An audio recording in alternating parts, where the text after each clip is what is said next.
Você pegou seu filho mentindo para alguém.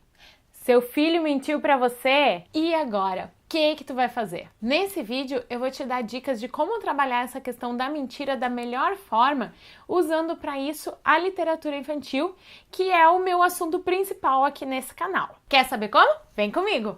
Oi, eu sou a Bel e esse é o Conta Outra. Eu sou pedagoga e contadora de história. Se essa é a tua primeira vez aqui, seja bem-vindo! Esse é um canal que fala sobre literatura infantil. E hoje nós vamos direto para o assunto. Como lidar com a mentira com literatura infantil. Vamos imaginar a cena. Você preparou uma sobremesa, por exemplo, um brownie de chocolate, que é como uma sobremesa para ser comido depois do almoço. Tu avisou todo mundo. Mas quando tu foi entrar na cozinha para preparar o almoço, o que tu viu? Um ratinho tinha passado ali na tua forma. E aí tu foi fazer aquela pesquisa, aquela investigação na família, né? Perguntou pra todo mundo, quem foi que comeu o brownie que tava aqui, que eu disse que não era pra comer antes do almoço? E todo mundo, não fui eu, não fui eu, não fui eu.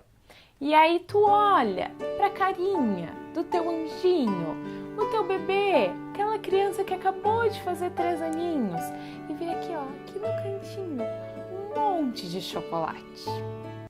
Dói, né? Tu viu que o teu filhinho, o teu bebê já tá mentindo pra ti.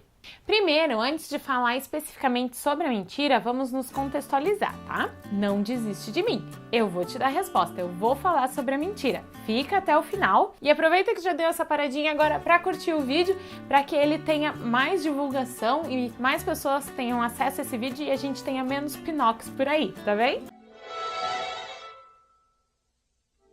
A literatura infantil surgiu no início como registro das histórias de tradição oral que eram contadas entre as pessoas e para as crianças nos antigamente. E essas histórias, elas sempre tinham um propósito, elas sempre tinham alguma instrução, o intuito de ensinar alguma coisa. Os contos da Mamãe Gansa, por exemplo, que foram os primeiros contos de fada, de Perrault, eles, lá no início, na sua primeira publicação, o título do livro era Histórias ou Contos do Tempo Passado com Moralidades.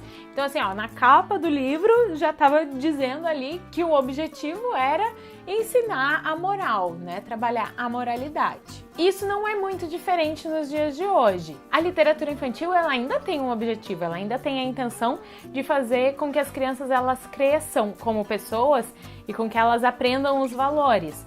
Mas a forma como isso é feito agora é diferente. Nas histórias clássicas, principalmente, isso era feito a partir do medo. A história do Chapeuzinho Vermelho, por exemplo, na sua versão original, não tem caçador e nem final feliz. O lobo, ele come o Chapeuzinho e come a vovó. E é chocante, né? É do mal.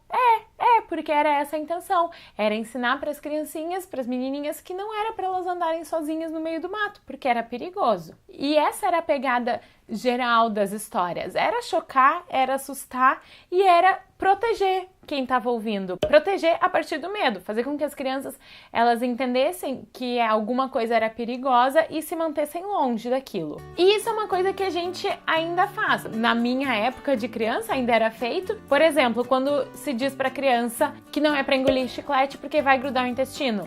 Ou que não é para engolir semente de melancia porque vai nascer uma melancia na barriga. Ou então que não é para ir em algum lugar que está escuro porque tem bicho.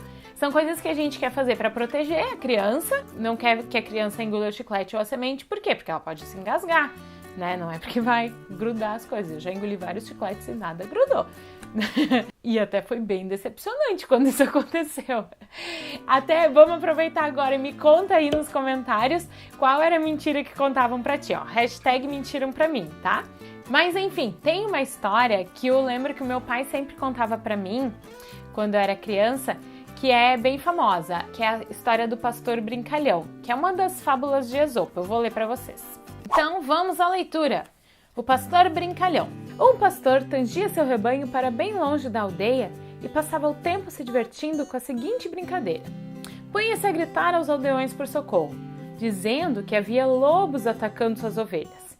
E os aldeões, por 2 ou 3 vezes, saíram aturdidos em disparada e depois voltaram para trás ridicularizados. Mas por fim aconteceu que os lobos vieram de verdade e enquanto iam estraçalhando o rebanho, o pastor se pôs a pedir socorro aos aldeões. Mas estes, crentes de que ele estivesse brincando, como de costume, pouco se importaram. E assim se deu que o pastor ficou sem suas ovelhas. Então, essa história, assim como a história do chiclete, elas podem até funcionar, mas elas não vão funcionar do jeito que tu quer, porque elas vão funcionar gerando medo na criança.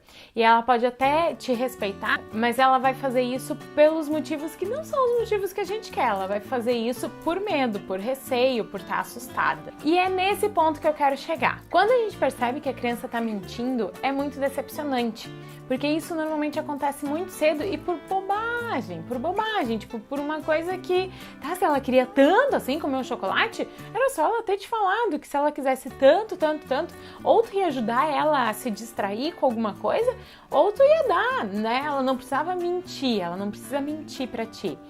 Mas então, o que a gente faz nesse momento? Põe a criança de castigo, a gente briga com ela, a gente xinga, ou a gente ignora, porque afinal de contas é uma bobagem, é um chocolatezinho que ela comeu ali. Bom, definitivamente, sim, tu precisa fazer alguma coisa. Não dá pra deixar passar em branco. Mas eu não quero que você ameace a criança. Não quero que você minta pra criança, que você ameace ela com coisas falsas. Porque isso pode até resolver a questão ali, mas isso não vai resolver a longo prazo. Porque isso vai criar uma distância entre vocês. E é super importante que a criança saiba que ela pode confiar em ti, que ela pode sim errar e que ela pode recorrer a ti sempre que ela precisar, porque tu vai acolher a criança, tu não vai julgar ela, tu vai ajudar ela a encontrar o caminho certo.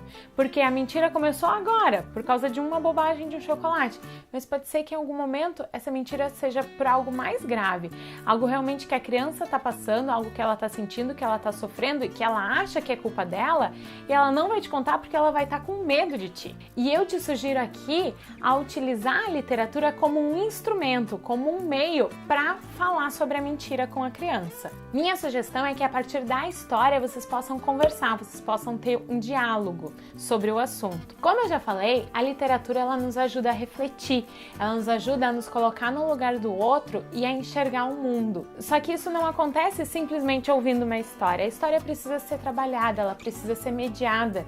E esse trabalho da mediação, ele é feito por ti, pelo adulto que está acompanhando a criança. Então é tua responsabilidade buscar alguma história ou alguma coisa que tenha relação com esse problema que vocês estão passando, que agora eu tô falando especificamente da mentira, mas podem ser vários outros, e a gente tem várias histórias que trabalham muitos temas sobre o comportamento. E o teu trabalho é fazer o quê? É fazer essa mediação, é a partir da história pensar nas perguntas que façam a criança refletir sobre o que foi que ela fez, quais foram os erros dela, para que ela consiga entender as consequências disso sem que tu precise dizer, sem que tu precise impor e sem que ela simplesmente te obedeça por medo ou porque tu tá dizendo que é certo e o que é errado. E que ela crie por si essa consciência do que é certo e o que é errado, para que ela crie esse valor, porque aí sim as coisas vão estar internalizadas e aí sim vai fazer diferença na vida dela. Então, depois de ler a história, converse com a criança, pergunta o que ela achou, provoca ela, conduz esse caminho, faz essa mediação. Cria esse laço de diálogo e de confiança entre vocês. Mostra para a criança que ela pode confiar em ti e que ela vai ter em ti sempre ouvidos e braços abertos. E isso certamente vai te dar ótimos resultados, certo? Para fazer o vídeo de hoje eu usei esses dois livros aqui, ó.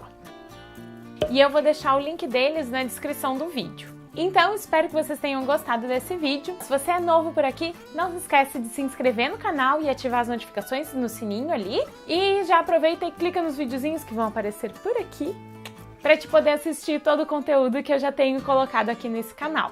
E por hoje é isso. Tchau! Tchau!